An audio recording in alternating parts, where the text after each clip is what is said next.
চলে আসো, বাবা তোমার সাথে আমাদের ব্যাপারে কথা বলতে চায়। এখন জিতু, জিতুকে আজকে আমার বাসায় পাওয়া যাবে।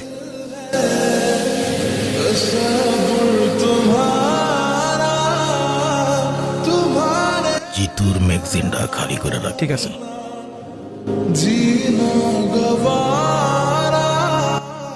Thank you uncle.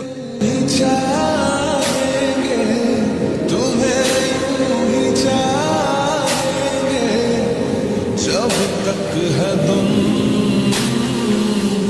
बहुत प्यार करते हैं तुमको सनम बहुत प्यार करते